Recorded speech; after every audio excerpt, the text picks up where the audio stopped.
l'arche. Le monde était devenu sombre, très sombre. La méchanceté des hommes était grande sur la terre. Dieu voyait que chaque pensée, chaque projet du cœur humain était tourné vers le mal, constamment. La violence, la corruption, l'injustice avaient envahi la terre. Dieu fut attristé, oui, profondément peiné dans son cœur. Il regretta même d'avoir créé l'homme. Mais au milieu de cette génération perverse, un homme se tenait debout dans la lumière. Cet homme, c'était Noé. La Bible dit « Noé était un homme juste et intègre dans son temps.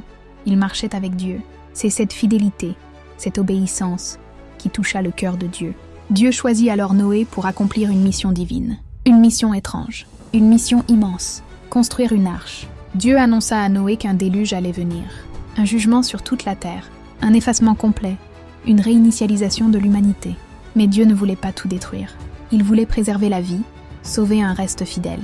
Noé allait devenir l'instrument de ce salut. Dieu lui donna des instructions précises.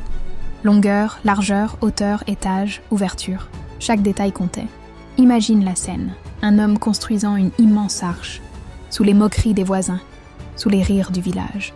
Mais Noé n'écouta pas les hommes. Il écouta Dieu. Pendant des années, il travailla, jour après jour, sous le soleil et sous les critiques. Mais il ne s'arrêta pas. Il construisait avec foi.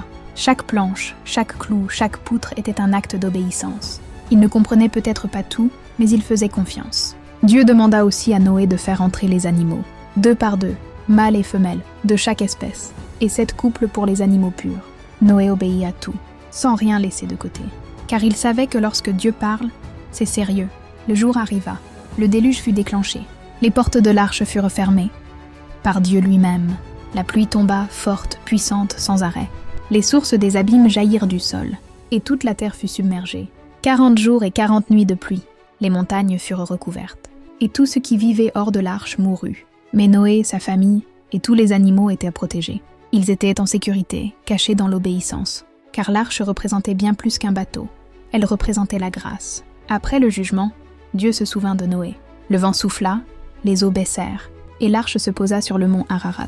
Noé attendit patiemment. Il envoya un corbeau, puis une colombe. Et quand la colombe revint avec une feuille d'olivier, il sut que la terre était prête. Lorsqu'ils sortirent de l'arche, Noé construisit un autel. Le premier réflexe de Noé, ce fut d'adorer Dieu, de lui offrir un sacrifice en signe de reconnaissance. Alors Dieu fit une promesse éternelle. Il dit « Plus jamais je ne détruirai la terre par un déluge ». Et comme signe de cette alliance, Dieu plaça un arc dans le ciel, l'arc-en-ciel, symbole d'espoir, de paix, de promesse. Leçon à retenir. Le déluge n'est pas qu'un jugement, c'est aussi une histoire de salut. Car au cœur du chaos, Dieu prépare toujours une arche. L'arche, c'est l'image de la grâce. Noé a été sauvé non parce qu'il était parfait, mais parce qu'il a marché avec Dieu, dans l'obéissance et la foi. Aujourd'hui encore, Dieu avertit. Pas par peur, mais par amour. Et il nous montre une nouvelle arche, Jésus-Christ. C'est en lui qu'on trouve le salut. Dans un monde qui coule, il est le refuge.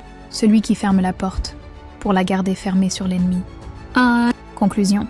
Le déluge, ce n'est pas une vieille histoire. C'est un miroir de notre époque, et un rappel puissant. Dieu parle encore aujourd'hui. Il avertit, mais il sauve. Il juge, mais il aime. Il détruit le mal, mais il protège ceux qui lui font confiance. Si ce message t'a parlé, abonne-toi à Lumière de Jérusalem. Découvre d'autres histoires puissantes, vraies, remplies d'amour et de lumière. Parce que la Bible ne parle pas du passé, elle parle d'aujourd'hui.